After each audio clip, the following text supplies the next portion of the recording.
viens! Oh, bonjour! Bienvenue pour ce nouveau rendez-vous du Grand Méchant.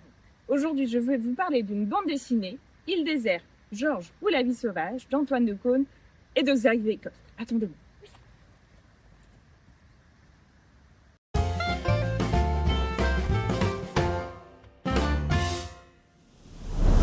Le journaliste Georges de Caunes a une obsession pour le roman de Daniel Defoe, Robinson Crusoe. En 1962, il décide de poursuivre son rêve d'enfant en partant s'isoler sur l'île de Iao, dans l'archipel des Marquises, une île désertique à la terre rouge, brûlante, sans ombrage. Il veut ainsi témoigner de la véritable vie d'un Robinson, puisque selon lui, l'île déserte est la tentation de chacun. Il a pour seule compagnie des poules, des moutons, les nonos, de terribles moustiques, les tupapos, qui sont en fait les fantômes des ancêtres, des Marquisiens, mais surtout, il a son chien Eder. Il est son interlocuteur silencieux, son compagnon qui rend la solitude supportable. Mais surtout, il court partout. Son expérience, il l'a décrit sur les ondes de la RTF grâce à un émetteur radio.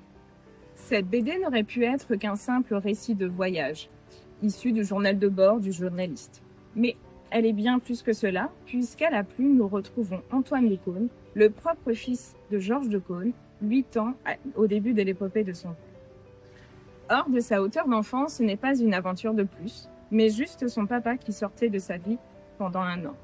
Cela lui laissa des blessures tues pendant 62 ans, jusqu'à ce qu'il lise les écrits de son père.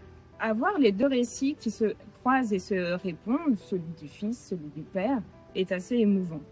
Antoine de Caunes dit qu'ils communiquaient chacun sur leur îlot de solitude en 1962. 60 ans plus tard, cette BD lui permet de, non pas de communiquer avec son père, mais de dialoguer avec lui. Ce qu'un enfant ne dit pas à 8 ans, par pudeur, par peur aussi de se perdre taiseux dans l'intimité, l'Antoine adulte se l'autorise avec délicatesse, avec sagesse, en réassemblant les morceaux de puzzle de cette histoire.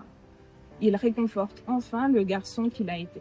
Dans ce processus, il est accompagné par Xavier Coste, qui sublime cette relation père-fils avec de véritables tableaux. Il est réellement entré dans l'imaginaire d'Antoine de Caunes enfant et nous offre une explosion de couleurs vives et sombres. Les noirs sont profonds, les rouges écarlates, les jaunes vifs, les bleus aussi doux que puissants.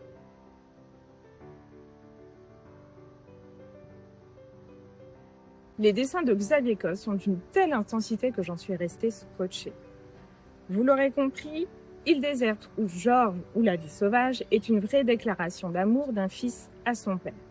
J'ai vibré, j'ai pleuré aux côtés d'Antoine, Georges et Eder. À votre tour maintenant de vous laisser embarquer par ces récits, car comme disait Georges de Caunes, l'important n'est pas d'arriver, mais de partir. Allez, à bientôt pour un nouveau Grand Méchant Bout. Viens.